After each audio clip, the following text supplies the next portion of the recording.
Okay, hey everyone, Miss Caroline here. So, Eddie, my boyfriend, currently has the tripod that I usually use to shoot these videos. So if you notice this can right here, that's because I have a can and then a jar and then my phone propped up on it to make this video. And I have a jar of peanut butter on top of the phone to hold it in place. So the struggle is real right now, but I wanted to make this homework video for you so you have a couple of days to use it to help you with your homework, because remember, this is due on Friday. All right, so we are going to get into this homework. I think I'm going to have to fold it a little bit so that I can have the full page visible for you guys. There we go. That's better. All right. So this is your lesson 2 homework video, and it's on life in Egypt. So we're going to be learning about what the daily life of the early Egyptians was like. All right. So to look at our questions really quick so we know what we should be looking for, we have a summarized question here. So it's asking us to fill in the missing detail in the blank box below. So down here, this is the main idea. The main idea is given to us, and it's that pharaohs were very important to the Egyptians. Okay, so if the main idea is that pharaohs were very important to the Egyptians, these 3 details must show a way that that pharaohs were important to them. So let's look at them. Pharaohs were considered god kings. All right, so if the early Egyptians thought of the pharaohs as basically like gods, that shows that they were important to the Egyptians. Okay, that makes sense. This detail says the Egyptians built the pyramids for the pharaohs. So all of these amazingly huge pyramids were built for the pharaohs. Well, that definitely shows that the pharaohs were very important to the Egyptians. All right, so here we're going to be looking for one more example, one more detail that shows how the pharaohs were very important to the Egyptians. Okay, number 2 says, according to legend, how was Egypt unified? So legend is like is a story, so it may or may not be true. But another word for legend is just a story, usually from long ago. So according to what stories have said or legend, how was Egypt unified? And that's going to be one of our vocabulary words. Number 3 says, what are hieroglyphics and how do we know what they mean? So this "and" here tells me that this is really a 2-part question. Here's one part, what are hieroglyphics? And the second part, we have to explain what they mean. Okay. Number 4 says, how was Egyptian culture similar to and different from Sumerian culture? So the 2 things that we're comparing here are Egyptian culture and Sumerian culture. And then this is also a 2-part question. First we're saying how they are similar, and then we're saying how they're different. 2 parts there. Okay, and our last question is our critical thinking question. This one is focused on evaluating information. So it says, evaluate information. Why was trade important to the Egyptians? Use the word economy in your answer. Okay. So we're going to make sure we use economy in our answer. All right. Next, we're going to review the vocabulary, and then we'll get into reading. All right. The first one here is unify. Unify means to join together.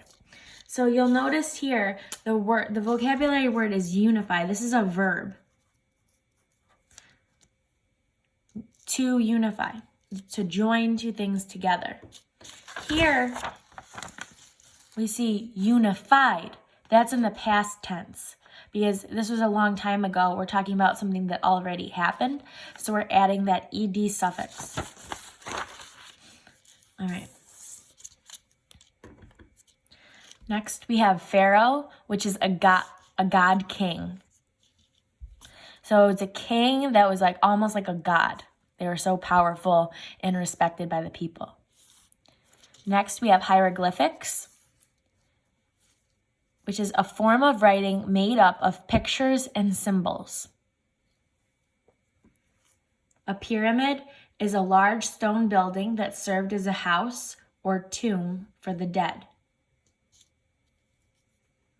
Mummy is a preserved body, so it's when it's wrapped all up in the cloths before it's put in the coffin. Economy is the way people use and manage resources. So here I always think of money and how money is exchanged. So maybe a business sells goods and people will buy them.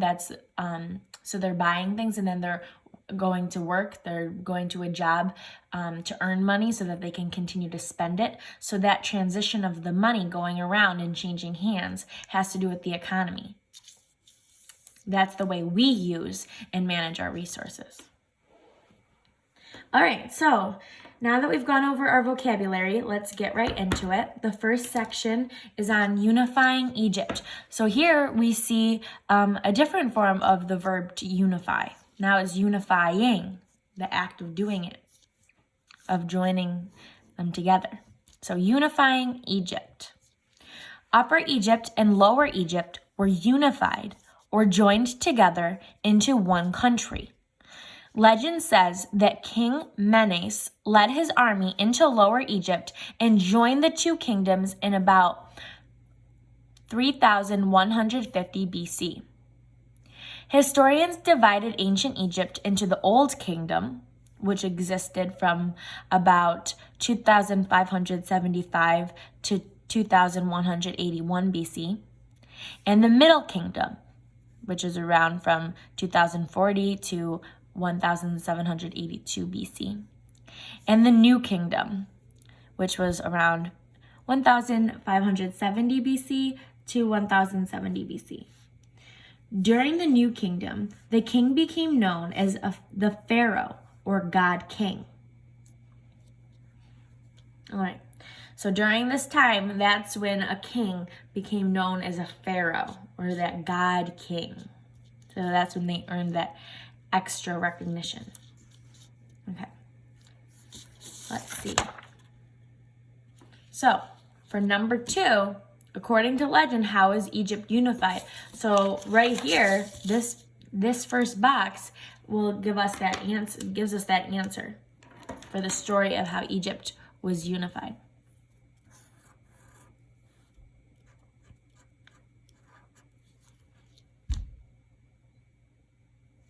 So here's where it says, legend says, King Menes led his army into Lower Egypt and joined the two kingdoms in about 3150 BC. So Upper Egypt and Lower Egypt were two separate parts. And then when this king Menes, led his army into Lower Egypt, so he must have been in Upper Egypt. And when he went into Lower Egypt, he joined them together and created one kingdom. All right, next we're going to be looking for what hieroglyphics are and what they mean. Egyptian records. Like the Sumerians, the Egyptians developed a type of writing based on pictures. This writing is called hieroglyphics, or sacred carvings. The pictures stood for objects and ideas. Unlike Sumerian cuneiform, the Egyptian pictures also stood for sounds. A passage on the Rosetta Stone was written in Greek and Egyptian. Archaeologists read Egyptian hieroglyphics by comparing them to the Greek words.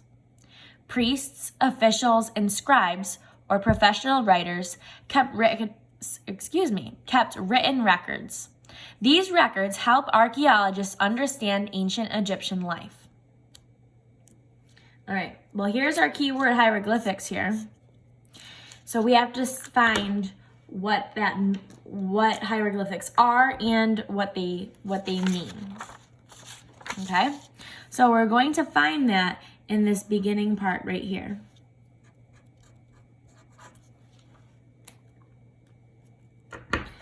So another word for hieroglyphics is sacred carvings. And the pictures stood for objects and ideas. And sounds.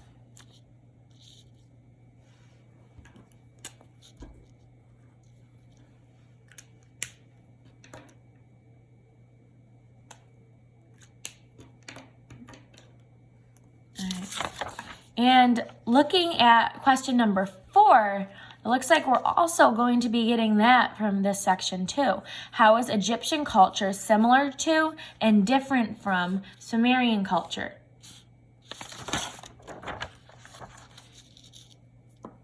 Well, let's see. Let's get a different color here. Here, it says like. Like is another word for similar. Unlike shows that they're different. Here's where it says like the Sumerians. And here it says unlike. Remember, the prefix un means not. So not like Sumerian uniform. So right here and here, we can use that information for how Egyptian culture is similar to and different from Sumerian culture. So they were similar in that they both developed a type of writing based on pictures. However, the Egyptian pictures also stood for sounds.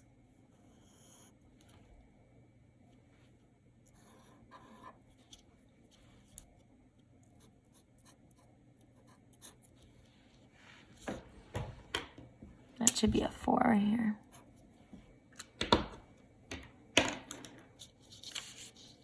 All right.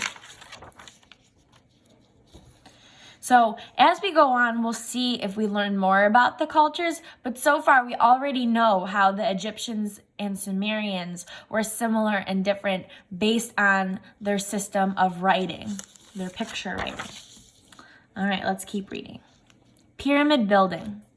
Old Kingdom pharaohs built pyramids, or large stone tombs for dead pharaohs. Egyptians believed that pharaohs were gods even after they died.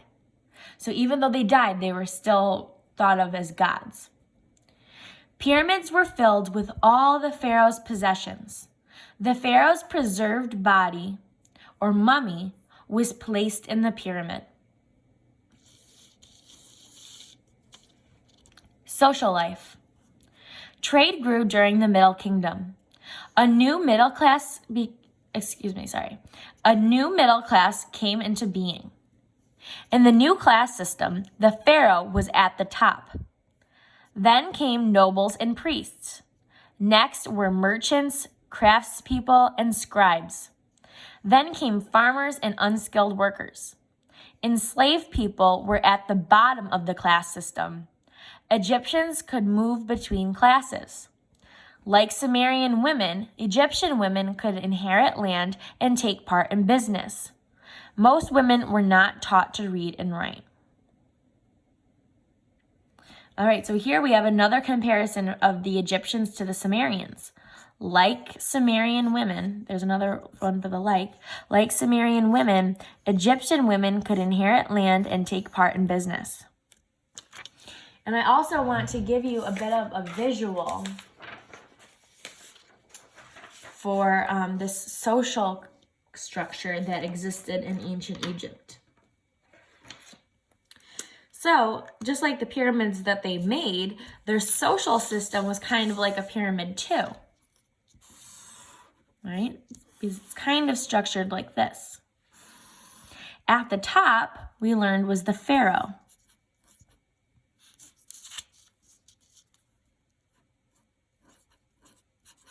Okay? And there's just one pharaoh at the top. Okay? So I'm getting this right from here. Here it says, the pharaoh was at the top. Then came nobles and priests. So the pharaoh was on top. He was the most powerful.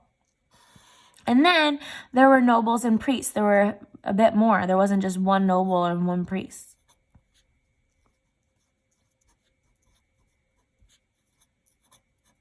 So there weren't many people that were nobles and priests, but there was definitely more than one.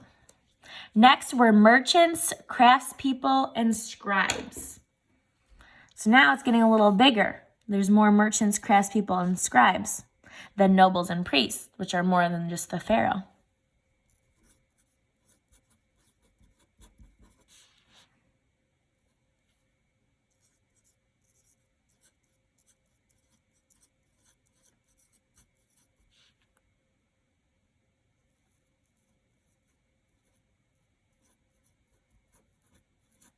Okay, merchants, craftspeople, and scribes.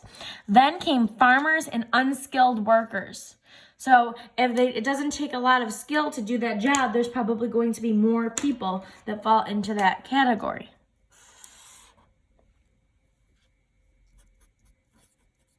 Farmers and unskilled workers.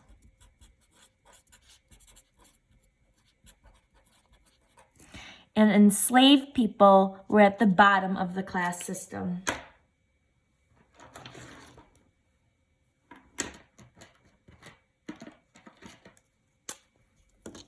And down here, the most were slaves.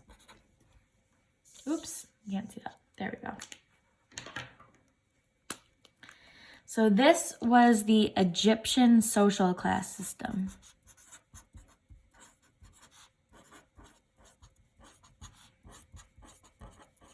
So I'm pretty sure that this is going to be something that you need to know, like moving forward and for your test, which, you know, you have plenty of time before the test, but it would be nice to add this to your notes now and give yourself a visual that you can refer to, and it's going to help you throughout the unit and on the test.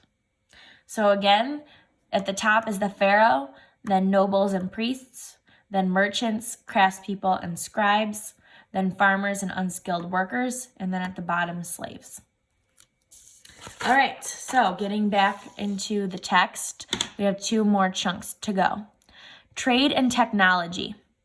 During the Middle Kingdom, the Egyptian economy became stronger. An economy is the way people use and manage resources. The Hyksos from Asia took over Egypt in about 1660 BC.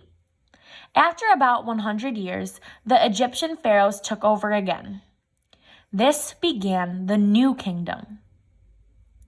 So now down here, we're jumping to New Kingdom pharaohs.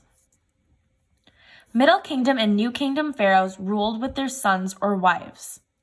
In 1350 BC, Amenhotep the fourth became pharaoh. He and his wife, Nefertiti, began to worship a new sun god called Aton.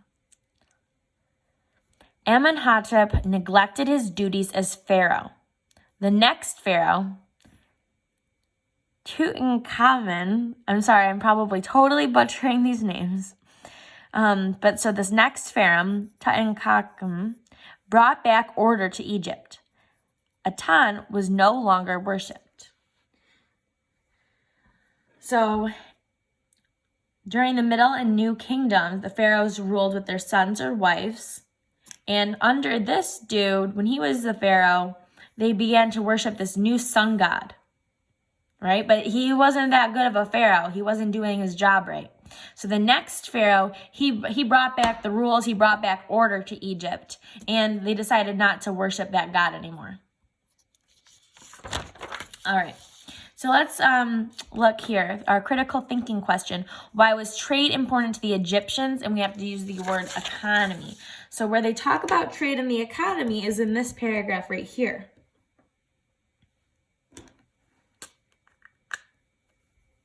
So during the Middle Kingdom, that's when the Egyptian economy became stronger. Remember, this is your key word that you have to include in your answer.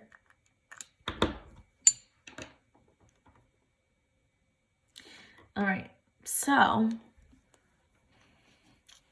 during this time, the economy became stronger.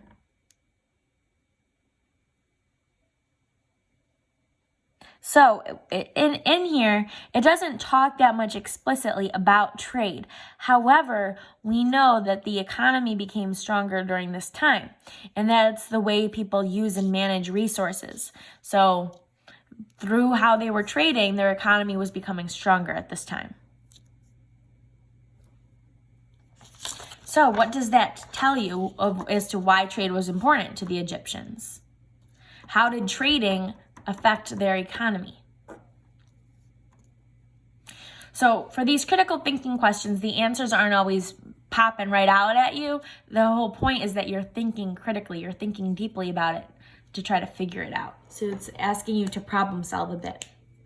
All right, let's look back at the top for our key detail here. So as a reminder, our main idea is that the pharaohs were very important to the Egyptians. So far as our supporting details for that, we have that the pharaohs were considered god kings and the Egyptians built pyramids for the pharaohs. So we need to find one more detail that proves that the pharaohs were very important to the Egyptians. So I think there's a couple options that you have for this one. You can get some information from this paragraph or this paragraph. Think of where was the pharaoh, or this paragraph right here, and mainly right here at the top.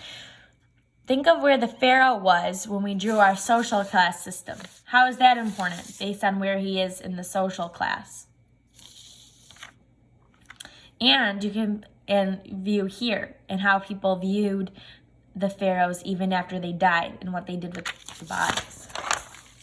So you can reread those sections and decide what you want to put in this box for one more detail that shows that the pharaohs were very important to the Egyptians. All right, and lastly, before I end this video, I'm just going to go over our sentence stems for this and how to restate. So for number 2, according to legend, remember story, what stories say, how was Egypt unified? So to start us off, we can say, according to legend,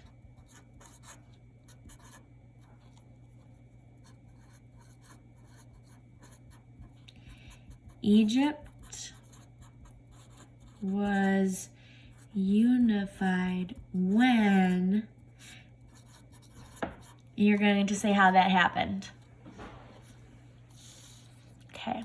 For number 3, what are hieroglyphics and how do we know what they mean? So simply we'll say for the first part, hieroglyphics are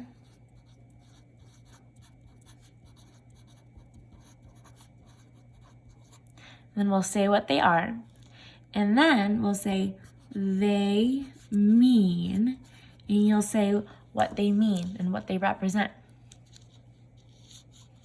Okay. Number 4, how is Egyptian culture similar to and different from Sumerian culture? So for our 2 sentence stems, we can have, since I wrote down here, I'm just gonna jump down to this line.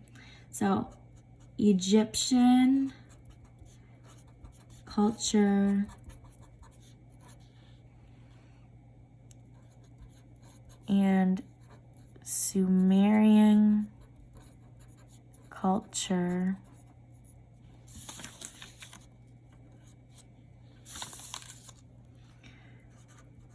were similar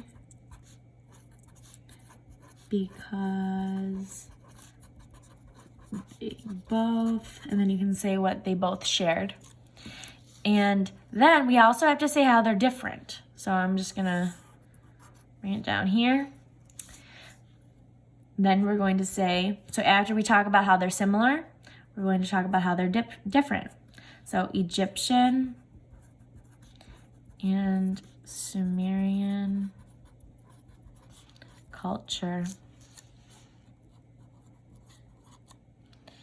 Well, I'll say the Egyptian and Sumerian cultures were different because, and then say how they were different. Okay. And if you run out of space, you can always just draw an arrow, or you might want to just do a little asterisk like this, a little star. And then that just tells the reader, oh, I'm going to find the other star to find out where it continues. Alrighty, and our last one. Why was trade important to the Egyptians? Trade was important to the Egyptians because, and then you'll say why. And remember, you have to use the word economy in your answer. All right, so this has been your lesson 2 review for Life in Egypt. Remember that this homework is due on Friday. And if you have any questions, feel free to let me know. But also make sure that you are fully reading this text. Make sure that you're following along with me reading it before you start trying to answer the questions. Because even though it might seem like it's easiest to just try to find the answer just by looking really quickly, it actually takes a lot longer because it's confusing when you haven't actually read the whole thing. So what I would suggest is read the whole thing through and then go back and try to search for the answers. And you can also, just if you follow through this video and you just watch the video from start to finish, it'll walk you right through how you can start doing it at home on your own. So I hope this helped. And as always, please feel free to let me know if you have any questions, and best of luck. See you in class. Bye.